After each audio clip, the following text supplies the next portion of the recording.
무영교회에서 유영교회로 오늘의 묵상입니다. 오늘은 마태복음 6장 5절에서 7절까지 말씀을 묵상하겠습니다. 성경 말씀을 보겠습니다. 또 너희는 기도할 때에 외식하는 자와 같이 하지 말라. 그들은 사람에게 보이려고 회당과 큰 거리 어귀에 서서 기도하기를 좋아하느니라. 내가 진실로 너희에게 이르노니 그들은 자기 상을 이미 받았느니라. 너는 기도할 때에 내 골방에 들어가 문을 닫고 은밀한 중에 계신 내 아버지께 기도하라. 은밀한 중에 보시는 내 아버지께서 갚으시리라. 또 기도할 때에 이방인과 같이 중언부언하지 말라. 그들은 말을 많이 하여야 들으실 줄 생각하느니라. 오늘 말씀은 어제 말씀에 이어서 유대인들의 외식적인 모습에 대해 다루고 있습니다. 어제 말씀은 외식하는 구제였다면 오늘은 외식하는 기도에 대해 예수님께서 말씀하고 계십니다. 여러분은 기도란 무엇이라고 생각하십니까? 기도라는 것은 하나님과 대화하는 통로이며 오직 하나님의 응답을 기다리는 통로입니다. 또한 기도라는 것은 나와 하나님과의 1:1 관계 안에서 은밀히 이루어지는 영적 친교 시간입니다. 기도는 신앙 판단의 척도가 되어서는 안 되고 영성 판단의 잣대가 되어서도 안 되는 것입니다. 기도는 그리스도인이라면 누구나 당연히 하나님과 교제하며 하나님의 뜻을 깨닫고 순종하는 통로가 되어야 합니다. 기도의 생활을 통해서 신앙생활이 좋은 성도, 영성이 깊은 성도라고 판단할 수 없는 것입니다.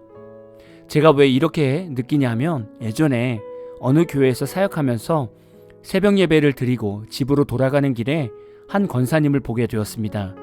이 권사님은 새벽에 몇 시간씩 기도하는 권사님이셨습니다. 그런데 그렇게 기도하시는 분이 기본 교통법규도 다 어기시면서 도로 횡단을 하시더라고요. 그것도 교회 바로 앞에 있는 도로를 막 건너가시는 겁니다. 저는 그날만 바쁘셔서 그러신 줄 알았습니다. 그런데 지켜보니까 거의 매일 그렇게 하셨더라고요. 기도를 한다고 해서 삶의 모든 부분이 거룩하다고 볼 수 없는 것입니다. 그래서 겉으로 보여지는 기도의 삶을 보면서 그 삶의 신앙을 쉽게 판단해서는 안 되는 것입니다. 또한 기도는 우리의 의와 자랑이 되어서도 안 되는 것이지요. 바리새인들과 종교 지도자들은 기도할 때 회당과 큰 거리 어귀에 서서 기도하는 것을 좋아했습니다. 당시 유대인의 공식적인 기도 시간은 지금 우리 현대 시간으로 보면 오전 9시, 정오, 오후 3시였습니다. 이 시간에 사람들은 어디에 있든지 기도를 해야 했습니다. 외식하는 자들은 이 시간에 사람들이 많이 모여있는 회당이나 길 어귀에 서서 기도하기를 좋아했던 것입니다.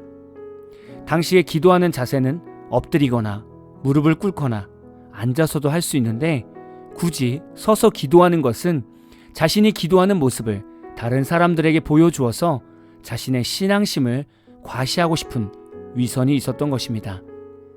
우리도 이런 모습 있지 않습니까? 예전에 제가 기도에 대해 묵상을 남길 때 말씀을 드렸던 적이 있었습니다.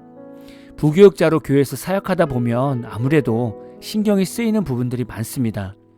열심히 기도해야 다른 부교육자보다 은혜롭게 사는 것처럼 보이지 않을까? 전도사 목사이니까 열심히 기도하는 모습을 보여주어야 되지 않을까 하는 이런 생각들이 순간순간 생길 때가 있었습니다. 이런 인간적인 생각을 가지고 기도하면 기도는 집중이 안 되고 바리새인처럼 중언부언을 할 수밖에 없는 것이죠. 저도 다른 것보다 이런 부분 때문에 기도의 자리에서 영적 싸움을 참 많이 했던 기억이 납니다. 예수님께서는 기도에 임하는 자세를 이렇게 정리해 주셨습니다. 6절을 보면 너는 기도할 때에 네 골방에 들어가 문을 닫고 은밀한 중에 계신 내 아버지께 기도하라 라고 말씀하셨습니다. 여기서 골방이라는 단어의 의미는 창고, 내실, 침실로 번역이 됩니다. 이 중에서 골방으로 잘 표현할 수 있는 공간은 창고입니다. 당시 유대인들은 피지배 국민으로서 궁핍함에 시달렸습니다.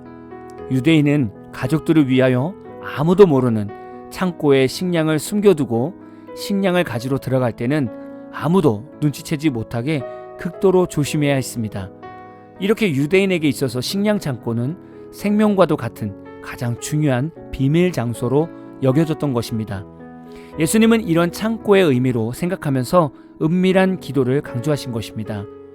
골방에서의 기도 생활은 다른 사람의 시선을 피하고 오직 생명을 보존하기 위해 은밀하게 들어가는 창고처럼 자신의 영혼을 건강하게 하기 위해 마음으로 주님께 집중하는 기도가 중요함을 말씀하고 계신 것입니다.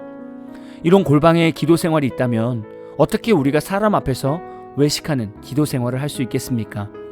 우리의 기도 생활도 다시 한번 점검해 봐야 합니다. 물론 다 같이 공식적으로 기도하는 것은 함께 열심히 기도해야 하는 부분도 있습니다.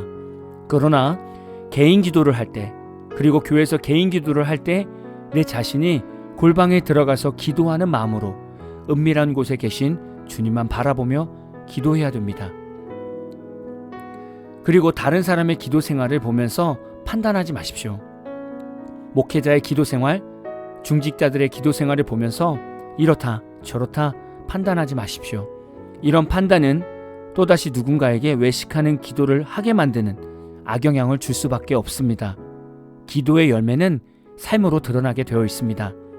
우리가 예수님과 은밀하게 기도가 잘 되고 있다면 우리 삶에는 당연히 성령의 열매와 믿음의 열매, 그리고 회개의 열매가 맺히게 될 것입니다.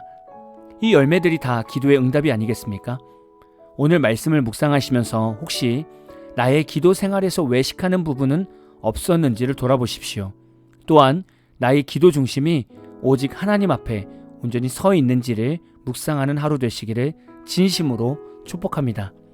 오늘 마무리 찬양은 어노인팅의 은밀한 곳, 조용한 곳에 라는 찬양입니다.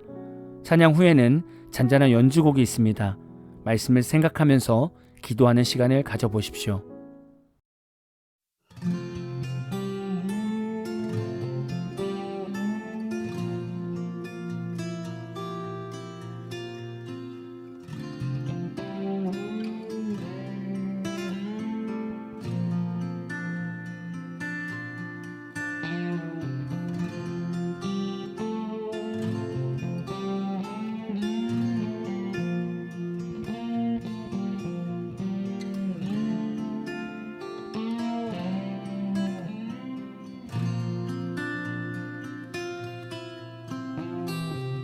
은밀한 곳, 조용한 곳에 주님 그곳에 계시네.